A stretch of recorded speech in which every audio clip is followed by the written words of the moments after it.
All right, sorry about that. I forgot to turn my mic on. The technically computer illiteracy continues over here. My apologies. Let's try this again. Welcome to another edition of Boston Straight Shooters. I'm your host for this evening, Steve, aka Negative Ned. Frank is away on business again, so I'll do my best to hold down the fort, and we'll do what we can to get you guys caught up to speed on all things Boston sports. This is a show we talk about the Patriots, the Bruins, the Celtics, and the Red Sox. And give me half a second here to post a link. I just want to say that while I love the fall, it's a little too soon for sweatshirt weather and 40 and 30-degree temperatures that's coming. I'm not looking forward to that just yet. We need a little more. We need a little more time, in my opinion. So let me do this. All right, we are ready to roll.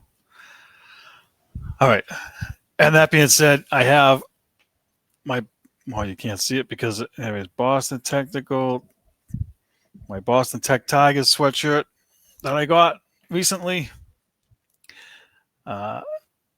So I'm happy about that. Keep me warm for the next hour. And let's get started. We're going to talk about the Patriots first. They had an exciting win Sunday night up in Buffalo. They beat them in the last 20 seconds or so, 23-20. Despite the sloppiness in the first part of the game, the first quarter at least, with the turnovers and fumbles and so forth, which we're going to talk about. But I'm excited about the W. I think they did a really good job.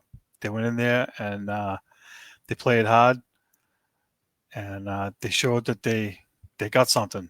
So I want to talk about the keys to the game that I had before the game last week. One of them I had was run the ball down their throats. They did not quite do that. So that didn't really work the way I wanted it to. Control both lines of scrimmage. I think the Patriots did pretty good considering, offensive line's been getting better. I think they've been doing a steady job. And they look, I want to say 180. It's a complete 180 from what we saw last year. Last year was just an absolute abomination.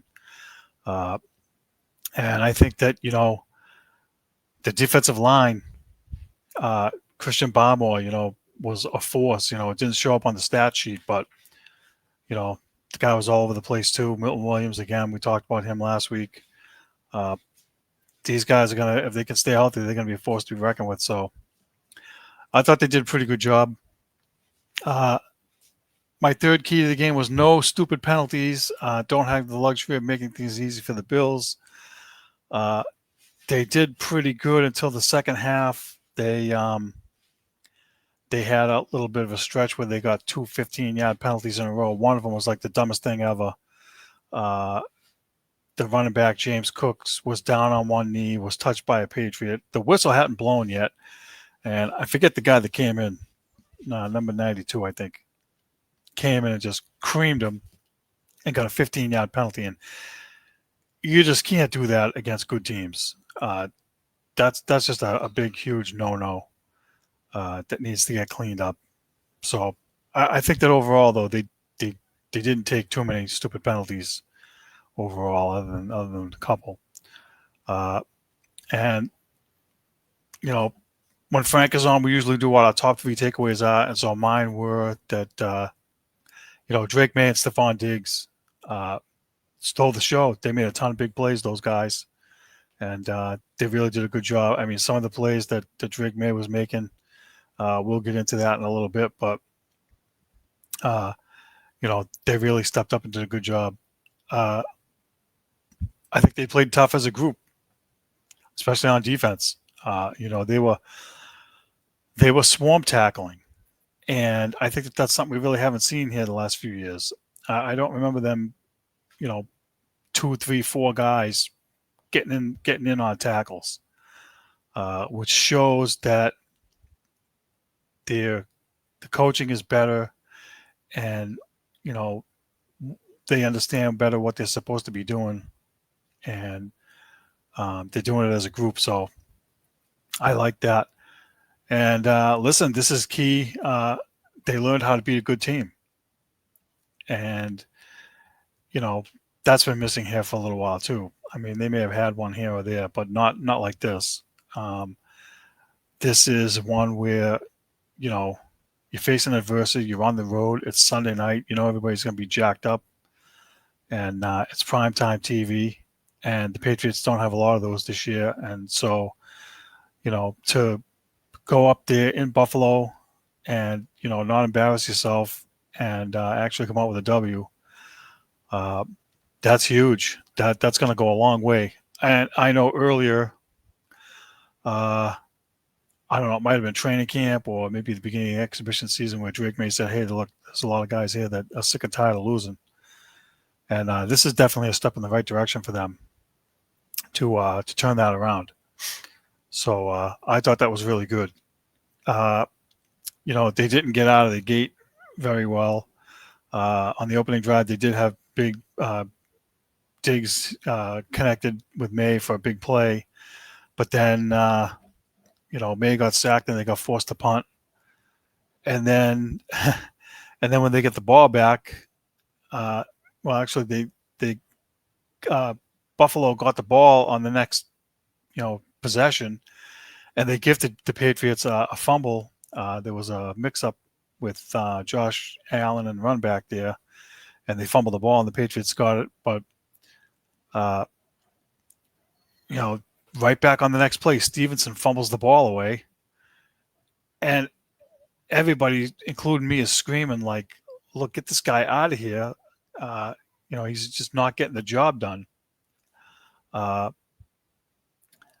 Unfortunately, they lost Gibson to a knee injury later on in the game, and so they didn't have a choice but to use Ramondre Stevenson. So very, very frustrating, though. He's got to do something about that fumbling stuff.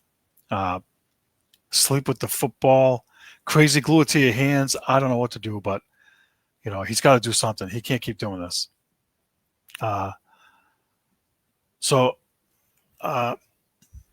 They got another gift after a couple of stalled drives. The Buffalo fumbled on their own 15, and the Patriots cashed in with a field goal, so they took advantage of a turnover there.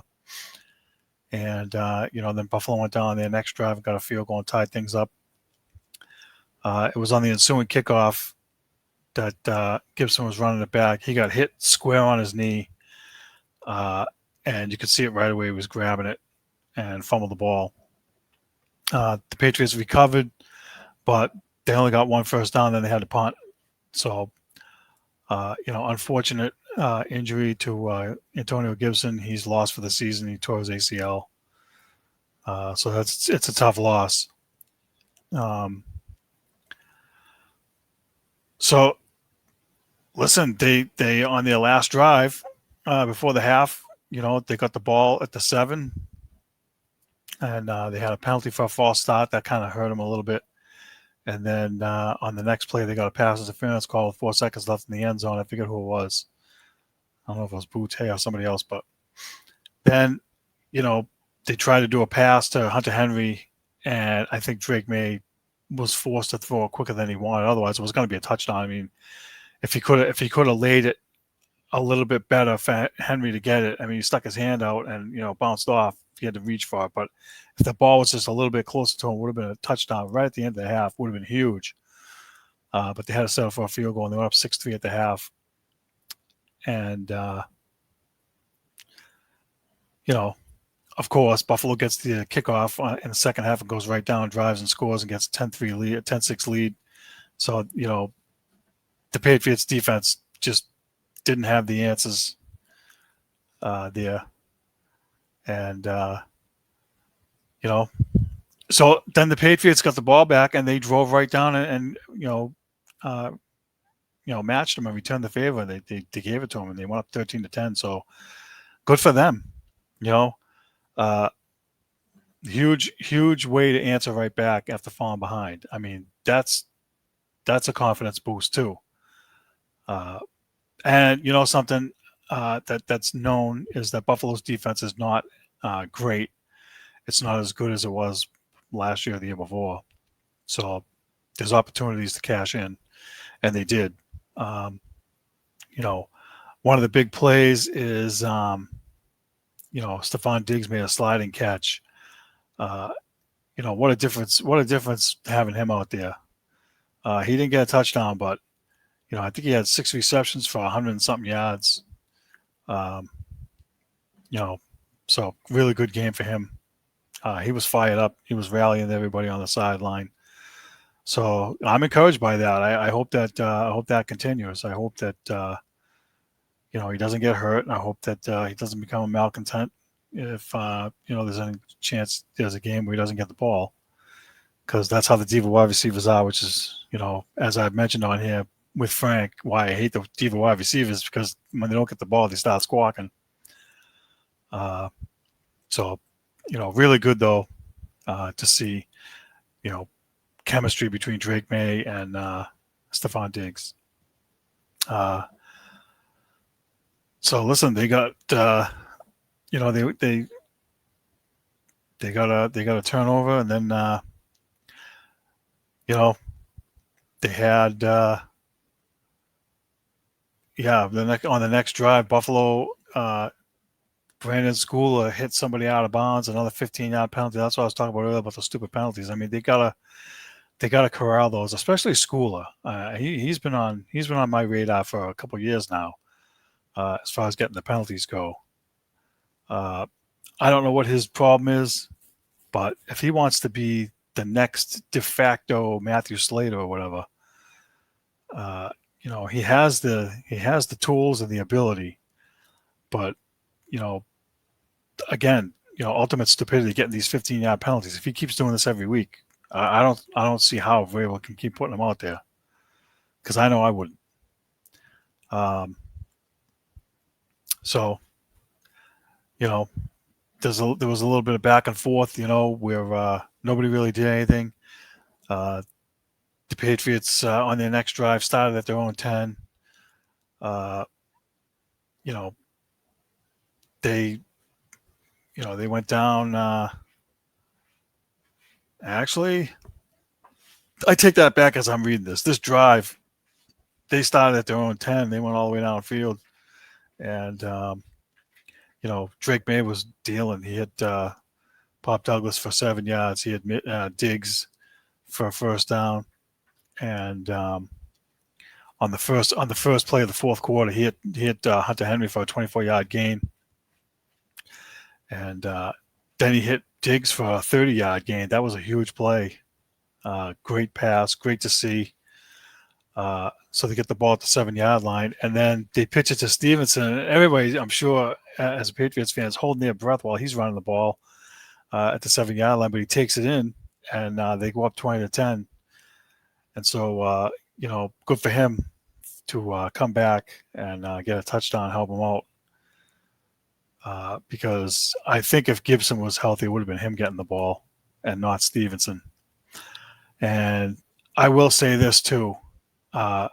When Gibson went down, they used Stevenson as a kick returner.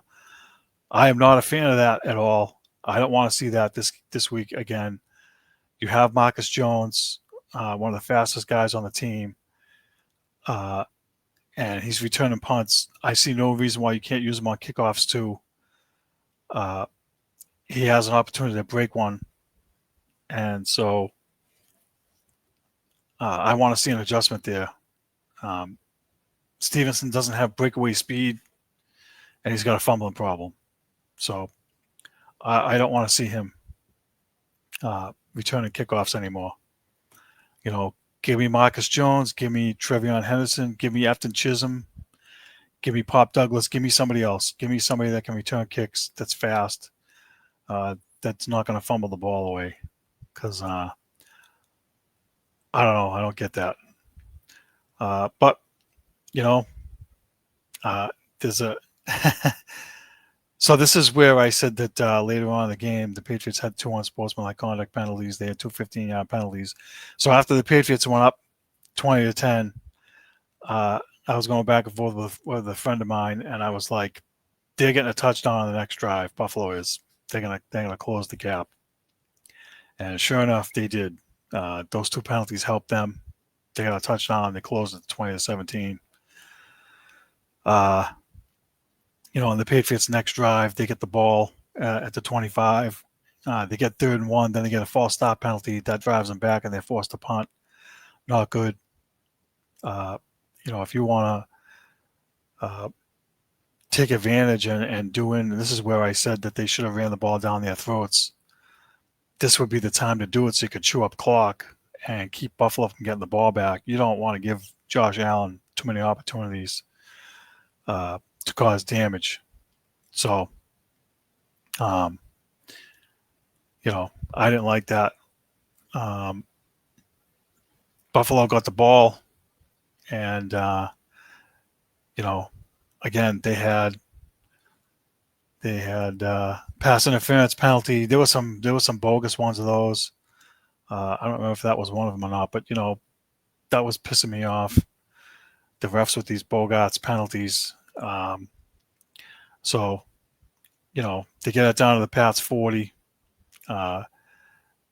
Josh Allen makes a pass, a couple passes, and they hold him. They hold him on 3rd and 10.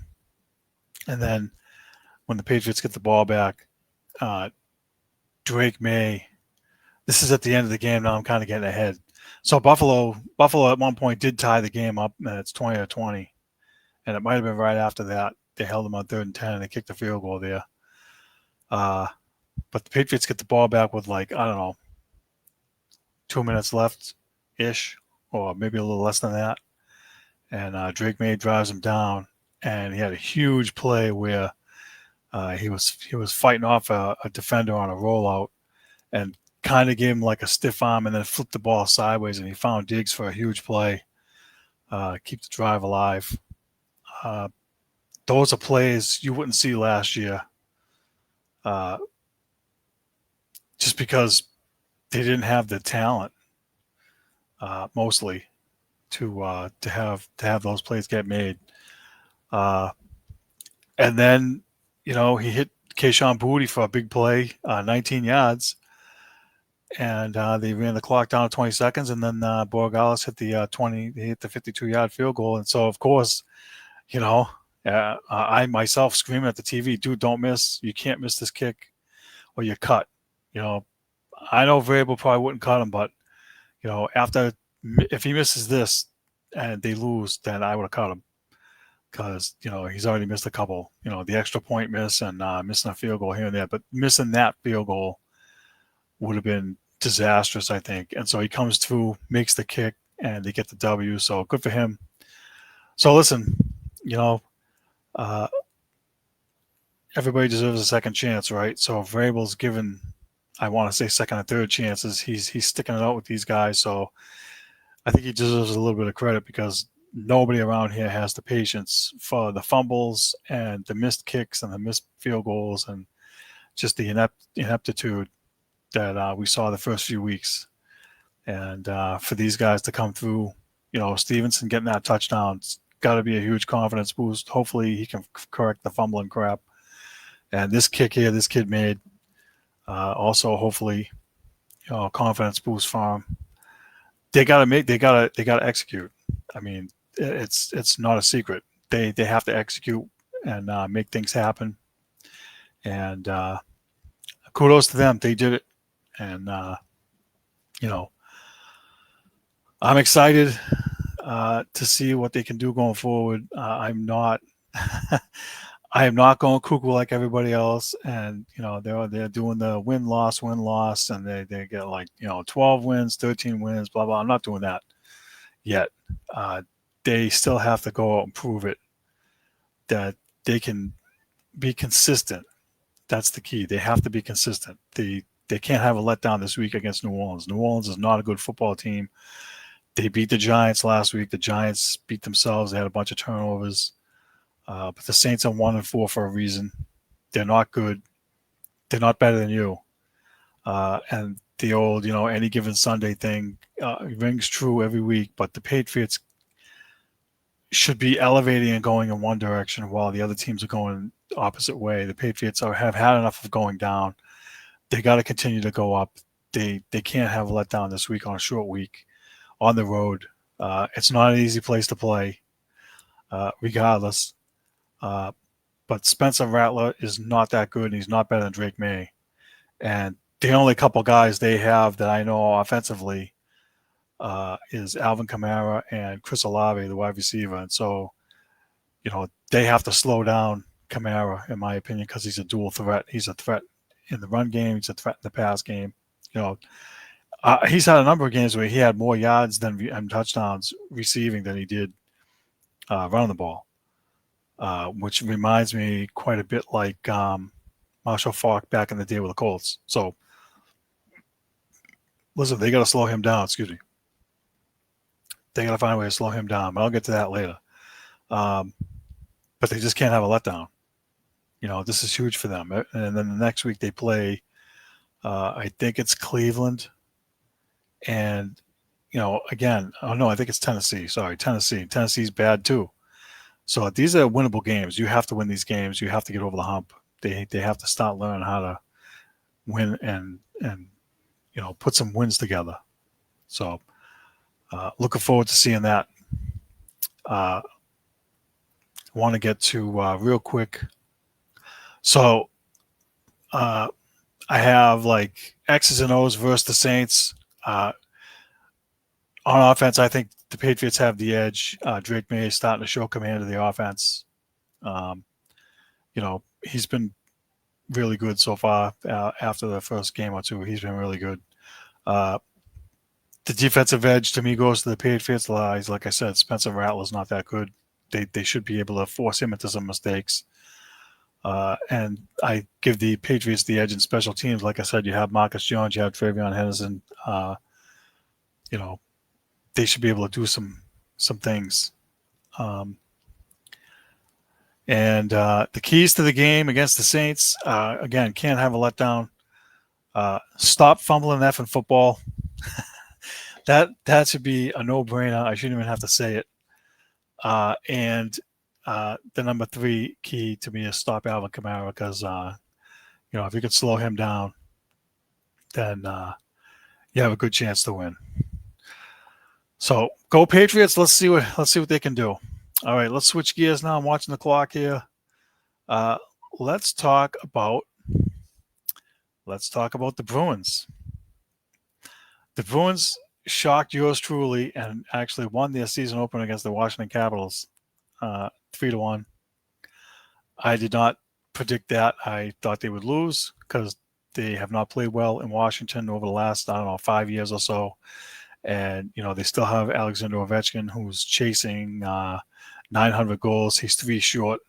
And I thought for sure he would score last night. He did not. But, I give the Bruins a ton of credit. They played hard. They played with grit. They look a little faster. I think that they're still going to be offensively challenged from what I saw. I mean, they were getting outshot 24-10 at one point, which is bad. The same issue they had last year.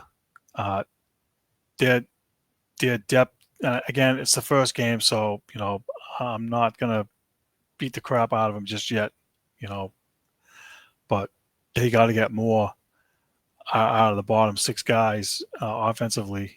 And we already know that, I was all over them for who they signed. So I don't even want to say who they are right now at this point. They didn't generate as many chances. They can't score.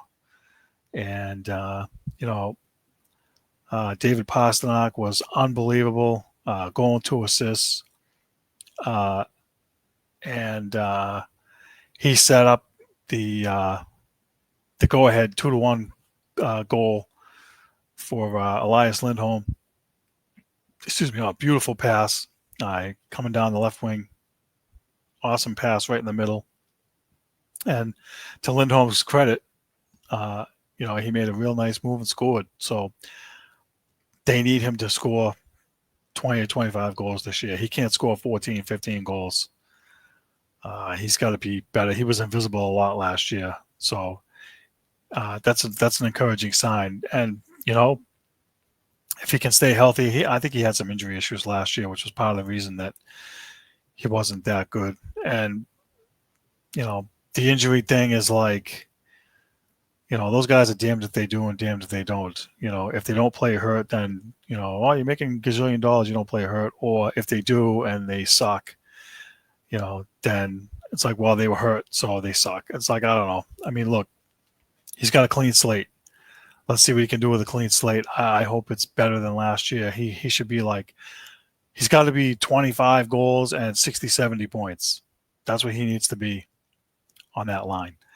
And Morgan Geekie, again, getting the empty netter, picked up where he left off last year.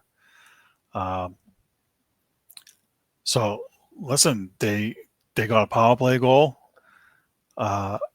which is huge for them because the powerless play, as I call it, for them last year, 15% awful. I think they were in the bottom, like 29th or something, just awful. And, the penalty killers did a good job. Washington was 0 for 5 on the power play, so penalty killers did a good job. The Bruins, they killed off a 5-on-3 for, I want to say it was 41 seconds or a minute or whatever it was. That's huge. And Jeremy Swayman, guy I wanted to run out of here, did a really good job. He looked sharp. He was at the top of the crease. He was on his angles. He was all over it. And, they're going to need him to do that every single game if they want to win because without that kind of goaltending, you stop 34 of 35 shots or 35 out of 36 or whatever it is. And, he's going to have to be that sharp every single night. Go back 2 years ago to when Allmark won the Vezina, and he was like 1.85 goals against average. Swayman has to do the same exact thing. He did it yesterday, and it will remain to be seen if he can do it over the long haul. Listen, if his head is right and he's not all messed up like last year, then, he's got a shot. They're gonna need him to be on it every single game that he plays. The crap last year, I think, really messed him up bad. We talk about this across all sports. I find that the guys that hold out in training camp or, preseason or whatever it is, no matter what the sport is, by the time they actually get in with the team and start practicing and start playing, they're so far behind the 8 ball that, it's almost like they can't catch up.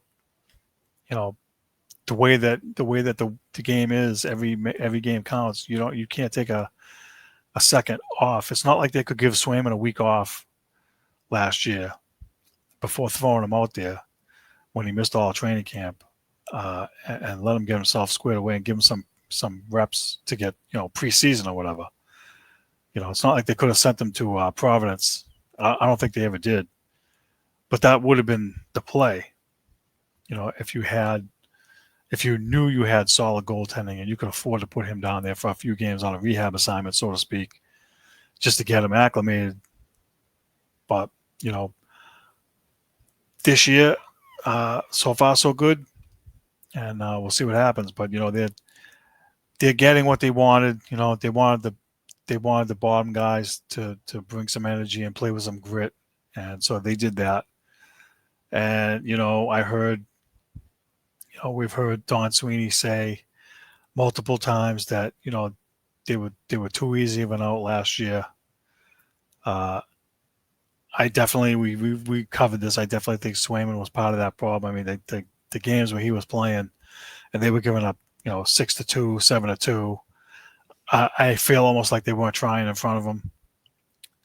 So this year should definitely be different. And, as a Bruins fan, if you don't know it already, I'm just going to tell you, there's going to be a lot of 2-1 games. It's going to be a lot of 3-2. There's going to be a lot of 1-0. You better get used to it. I don't see a lot of 4-1, 5-2, 6-3. 6-2, whatever. That this team is not built to score, 4 goals a game. So you can throw that out the window. You're going to get 2.5 to 3 on average, maybe, if you're lucky. So, like I said, Swayman has to be, Vezina Trophy candidate and live up to his $8 million. Otherwise, if he can't, then they're going to be in big trouble. So,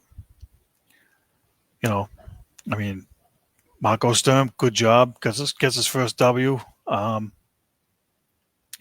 guys seem to like playing for him so far. Everything's all brand new. Everybody's got a clean slate. So, they're playing now. It was tied at 1 at the end of the first period, one before we came on. So, hopefully they get a W tonight on home ice. It's a back-to-back. It's tough. They have a condensed schedule now because of the Olympics. So they're going to be playing a lot of games. It's going to be a lot of 3 games, back-to-back, 3 games in 4 nights, 4 games in 6 nights. That's what they wanted. That's what they bargained for in the collective bargaining agreement. So that's what they're going to get. And, just going to have to see how it plays out for them. But listen, good win for them. Unexpected for me. I just I don't know. I was on it when they signed the guys they signed in the summer, and my stance hasn't changed. I am not optimistic long term about the season, so we'll have to wait and see how it goes. I am going to switch gears. There's a couple more things I need to get to. Let's talk about the Celtics. The Celtics finally started their exhibition season yesterday, and they got a win over Memphis Grizzlies, 121-103. Jaylen Brown, 21 points in 20 minutes. I think all in the first half. Derek White had 16 points and 10 assists. Luka Gaza, the new center they signed, off the bench, 16 minutes, 10 points, 10 rebounds. That's pretty good. If they could get that every game, I don't think they can. But, if they could, that's a plus. We talked earlier when Frank was on about what they were going to do as far as center in the off season. And, there's a guy that's got experience, and he doesn't have to score, 25 points and, 15 rebounds a game, but can he be solid and get you 10 and 10, double digits, 10, 12 points, 8, 10 rebounds off the bench? I'd take that. They have another guy. His name escapes me right now. I didn't really pay a lot of attention to them because I was watching the Bruins. But there's another guy they signed. I can't remember his name. I think he had like 11 points. He's a center. He played because Neemias Quaid didn't play, which was a coaching decision. And Pritchett didn't play, and some other guys didn't play that would normally start. Xavier Tillman started at center. I think he had a handful of points, whatever. I would not expect him to be the starter. I expect Quaid to be the starter. And I like him, so I want him to do good. I'm hoping that he's the starter, and I hope he does good. There's a lot of upside with him. But last night, 15 for 53 from three-point range, 28%. 53 of their 94 shots came from 3. I can't stand this. I hate it. I feel like for Missoula, it's hubris. He's not listening. He's not willing to change. They think that throwing up more, bricks is the answer, whether they go in or not. And listen, I guess when the other team is worse, you can get away with it because the Grizzlies were 7 for 38 from 3, which is 18%. That is absolutely putrid. I I don't know how they get away with that. So I don't know. I don't have an answer for that. Excuse me. I don't have any answers for that. Uh, again, probably half their shots were from three um, as a team, or damn near it. And the league is doing that. And, hey, listen, when they go in, it's great. You get big leads, whatever. But when they don't go in and you don't adjust, uh, and start going down low or whatever, you don't adjust. You're one dimensional.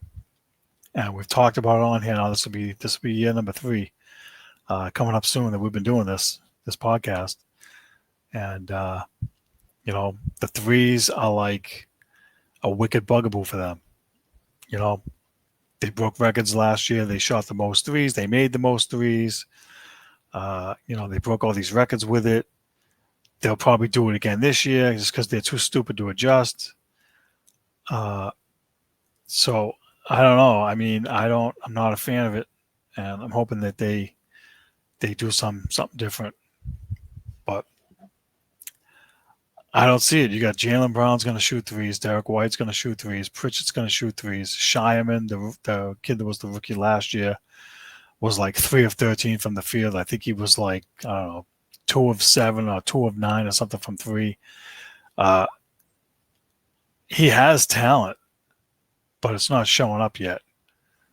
I feel like in the G League, the games that I watched a couple of games where he played. He was getting all the shots and he wasn't making them. So I don't know what his problem is. For a guy that was supposed to be kind of like the Sam Hauser replacement getting drafted, he's not made the impression that I was hoping he would make coming off the bench and being a key guy, at some point. He's probably like, I don't know, 8th on the depth chart. But, he needs to prove that he can be a factor when I hate calling them, I don't want to call them the scrubs, but, when the second unit gets in there or, you have an opportunity to get in there at some point, you got to do more than 3 for 13. That ain't going to cut it. So I'm a little down on him. And I'd be curious to get Frank's take. He can express better than I can, what he's seeing out of these guys. But they got to get more. You're gonna have to get more from the bench, especially with Tatum gone, and Al Horford left. He went to I think he went to Golden State. So, again, Al Horford, like what he did here, they could have brought him back for another year if they wanted to, maybe, but the salary cap thing kind of hurt him. So I don't think they could really do it. But not another 3 or 4 years. I mean, he's 39 years old. I wouldn't have did that. So, he will be missed, good off the bench, but not good enough to rely on, 35 minutes a game, 35 minutes a game. That's too much for him. So look, you got young guys. You got Tillman, I think is, he's a banger. I like him. He's not going to score you 30 points again. He's not going to score 20 or 30 points in a game, but he's going to bang, get rebounds, and be physical. I like that. They need that, in spurts, however it shakes out. Again, I like Neemias Quaid. I really want him to be, 15 points, 10 rebounds a game in the middle, 12, 15 points a game, get us double digits. I really want to see what he can do. Runs the floor good for a big man. So listen, a lot of people are kind of writing them off because Tatum is out and they don't know if he's coming back. And, there's all kinds of speculation that he's ahead of schedule and all this hoopla and whatnot. If I was the Celtics, I would not rush him back. I would not try to put him ahead of schedule. If he's slated to come back in March, then leave it as March. I don't care what he says or what he does. You don't want to have a risk of re-aggravating it or re-tearing the Achilles, the same injury. He'll be out for another whole year. I'm not a fan of that at all. And I don't care how many wins they have or how close to the playoffs they are or not. Don't rush him back. It's not worth it. You got to think long term for him. And, you got to be careful. I think they can win between 45 and 48 games. I think they can be a playoff team. They can be fifth or sixth in the East. The East Conference is not that strong. Orlando, obviously, really good. But after that, like Milwaukee's not that good that they used to be. The Knicks are okay. Indiana's going to suffer without the dude that tore his Achilles, Halliburton, right? They're not going to be as strong without him. They'll be a good team because Rick Carlisle is a good coach. But the Celtics can finish. Philly's always got problems with Embiid being injured. So listen, the Celtics have an opportunity to finish probably second or third in the division and finish fifth or sixth in the conference and make the playoffs. Cleveland's good. It's Cleveland. Cleveland, they were the number one seed last year, right? So you got Cleveland, New York, maybe Indiana, Orlando, Milwaukee, the Celtics. I think the Celtics, Philly, I think the Celtics should be one of the top 8 teams. They should be fifth or sixth, in my opinion. I still think 45, 48 wins and make the playoffs. There's no reason they shouldn't. As much as we hop on Joe Mazzulla for the threes, I think he's done a good job as the coach. So, let's see what happens. All right. Kind of looking forward to seeing them when the regular season starts without Tatum and see if, how much Jaylen Brown can step up and be the number one guy. This is what he wanted. So let's see what he can do. All right, let's move on. We're going to move on to, let's see, we covered the Patriots, covered the Bruins. We're going to go on to the Red Sox. Quickly, they had their end of season press conference. All kinds of questions about like what they're going to do to bolster the pitching staff and so on and so forth, and what they're going to do at first base. Kind of some vanilla answers from Craig Breslow. Didn't really want to address first base, with it being October 6th. We don't know what's going to happen, blah, blah. They definitely need a power bat in that lineup. That lineup has no juice other than when Trevor Story's leading the team with 25 home runs. It's not a good sign. I mean, William Bray was on the way to a 30-homer season. But, he has to prove that he can do that for multiple years. So, look, I'm going to read a little bit of what he said. Craig Breslow said one area he's looking to improve is the team's defense, and another is hitting with runners in scoring position. So, listen, the team's defense, I've been all over them. Second base has been just a black hole for 2 or 3 years now. They got to get somebody solid there. You got to stop putting out David Hamilton and Romy Gonzalez and the Ocean State job lot bums, as I call them. Stop putting those freaking guys out there. Those guys are utility guys. They're not everyday starting second baseman, neither one of them. And they got way more run than they should have. They got to do something there. Christian Campbell, they tried that. He was supposed to be the guy. The first month of the season, great. Had to send him back to Worcester. They sent him back to Worcester. Now I'm hearing he's trying out in left field. I mean, what are they doing with this kid? They're ruining him, in my opinion, because he's got no spot in left field. Because Jaron Duran's there right now, but if they trade him, Roman Anthony's going to be in left field. There ain't no way in hell I'm putting Christian Campbell in freaking left field and not Roman Anthony. That's dumb. Your outfield next year is probably going to be Roman Anthony in left and Saddam Raphael in center and William Bray in right. And if you want to have Christian Campbell as a utility guy off the bench to take the place of Rob Refsnyder and have him in left field and right field, I'm fine with that. But he's not going to be the everyday left fielder, no matter what they do. And I don't understand why they'd be putting him out there unless they're preparing to use him as the Rob Refsnyder, because I don't know if he's going to be back. He was talking about retiring. You know, good against lefties, against righties, not so much. But yeah, you want to improve the defense. Do something at second base, dude. Fix that ASAP. That's a black hole and a half. I like Nathaniel Lowe at first base. I think he brought some stability there. He's got a good glove. I wouldn't be opposed to keeping him and getting rid of Casas. You know, but they got to do something else. They got to get it. They got to get a bat. They got to get a solid bat. They got to get a 30 home run guy to plug in the middle lineup. You can't have, you know, different guys hitting in the number 4 hole in the cleanup spot every game or every other game. Yoshida's hitting in the cleanup spot in the playoffs only because they didn't have anybody else and nobody else was hit. He was the only guy getting any hits. That's not a long-term fix, in my opinion. They have this stupid crap about position flexibility nonsense. Knock that crap off.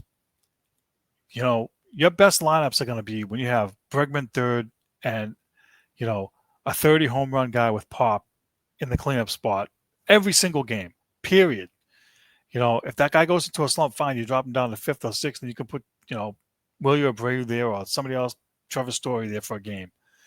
But you ain't putting Matsuzaka and Yoshida. You're not putting Yoshida there every game, and you're not putting, you know, Navarez or Trevor Story or anybody else there. They strike out too much. You got to get a legit guy. They got to do it, and I don't think they're gonna. I don't care what they say. I don't care what they say at this press conference. I don't care what they say in spring training or after in the hot stove. I don't care.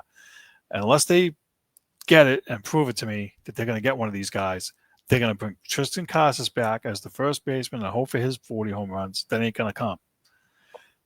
If he could, then fine. I would use him as the cleanup hitter if I knew he could hit 30 home runs and be the power bat that they need. But he hasn't stayed healthy enough to prove it, to see it. So I would trade him as part of a package, even if you have to lose. You're going to have to lose one way or another to trade him because you're not going to. Excuse me 1 second. What are you doing?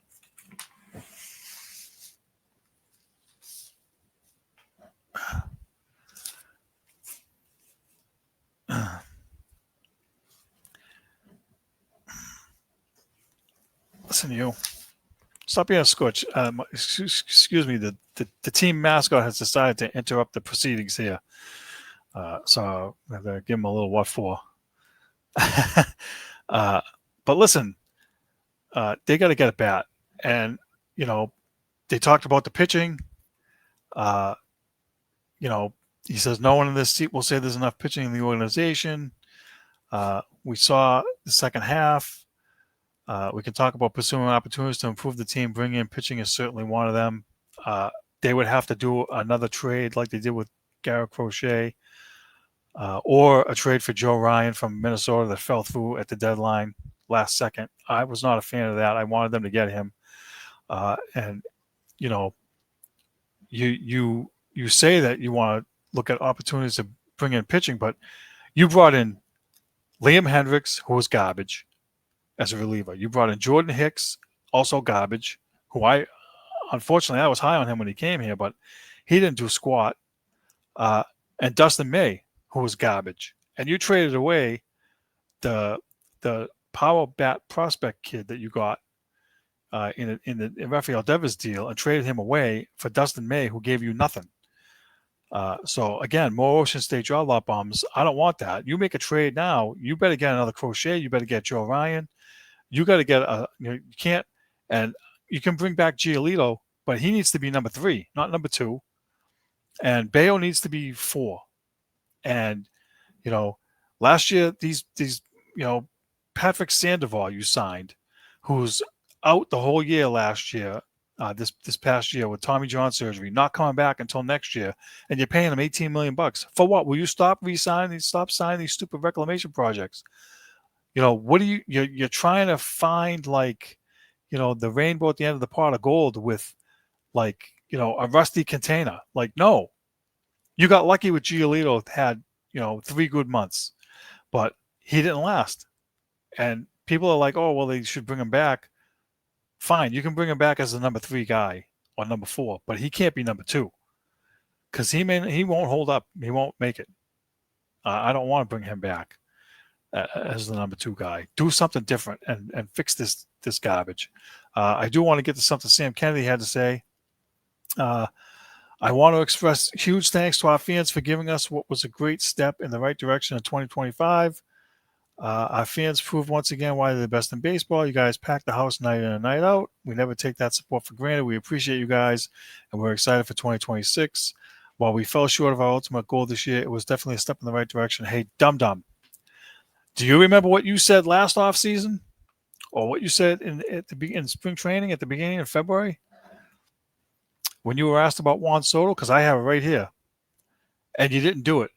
Even if it takes us over the CBT, our priority is to win 90 to 95 games and win the American League East and win the division multiple years. There is an extreme urgency internally to be competing for the American League Championship and set ourselves up for a deep postseason run in 2025 without question. The goal is to win 90-plus games and not be worrying about a wild card spot. Well, guess what?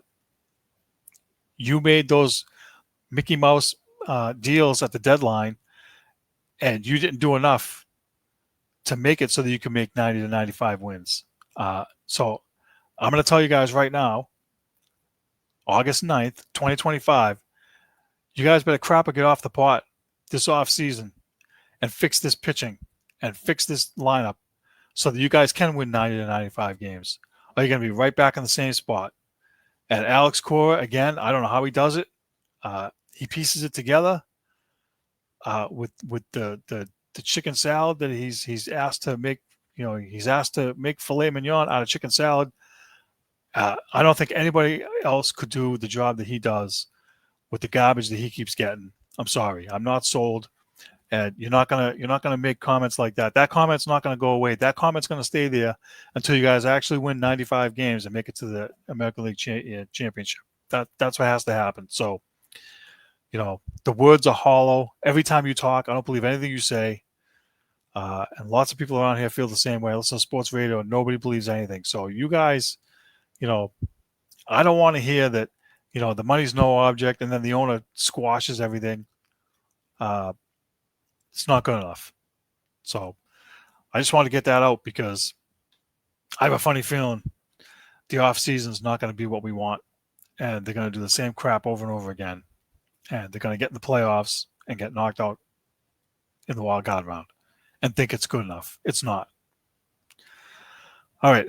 I do need to switch gears. I have one more thing I want to talk about real quick before getting into the poll questions, and I forgot about this. I want to talk about Bill Belichick. There is, if you want to talk about the biggest fall from grace, this guy, there is all kinds of scuttlebutt going on down there about how dysfunctional they are. There's comments coming out. There's a I don't know what media outlet they are, TV station, whatever they are, WRAL from down there. Somebody made a comment and said it's an unstructured mess. There's no culture, no organization, a complete disaster. I don't fault the players. I fault the leadership that created this toxic environment. There's individualistic mindset. The boys are young. They're feeding into it. There's been no communication with coaches and parents, period, said the parent of a current UNC player. Not one email from a coach, one text, phone call, nothing. Bill shuts people out. He's limited in what he says. That's bad. This thing is really falling apart bad. And unfortunately for Bill, his hubris is that he's got the same petty, stupid things that he did here at the end. and they haven't gone away. They don't go away. He doesn't change. He thinks he's still running an NFL camp, and he's not. And you're dealing with young kids, and they're 18, 19, 20, 21 years old. And you got to treat them different now. Everything's different. It's not like when we were growing up when, you did something wrong and you got a swift kick in the ass. That doesn't work anymore today. The players don't buy into that. So the unraveling that's happening going on there, I mean, he should be doing way better. To run it the same way you think you run an NFL team and have the dysfunction. Listen, I've said on here a number of times, I think in the Patriots case, it was Sabatougi. I think he did a lot of the things he did on purpose because he was spiteful of ownership for meddling in some of the decisions he wasn't happy with. Because there's no way anybody here thought that when he would retire as a Patriot, that they would be a 4-win team 2 years in a row. We thought that whoever was going to be the incumbent was going to get a 10-win team and keep the thing rolling. And now he goes to college and he has the same dysfunction, the same issues with not communicating with people and all the same stuff. He might be on his way out in a very short period. There's been some scuttlebutt about the buyout that he has. He's got a $20 million buyout. So if they fire him, they have to pay him $20 million. They don't want to do that, I'm sure. So listen, there's a whole bunch of stuff. And they also had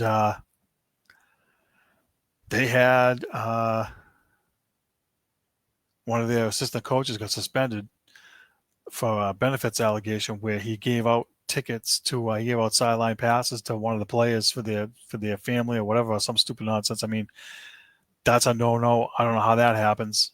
That sounds to me something like that would never happen on Bill Belichick's watch. So it's unraveling quickly. There's a report they're looking into an exit strategy for Belichick, and then there was some comments made by Belichick where he said, he's fully committed to running the program, and there was another statement from the higher ups there that said they have the full support. They support Belichick. I think that's all just to keep people quiet while they work on the buyout. So I have a funny feeling he's gone shortly. It's not for him, during their bye week or whatever it was. He was on Nantucket, didn't answer his phone. Nobody could get a hold of him. Coaching, players, nobody. I mean, listen, dude, you're 73. You want to stay on Nantucket where it's quiet, ride off into the sunset, get on your boat with your 20-something-year-old girlfriend, take a hike, and don't worry about it.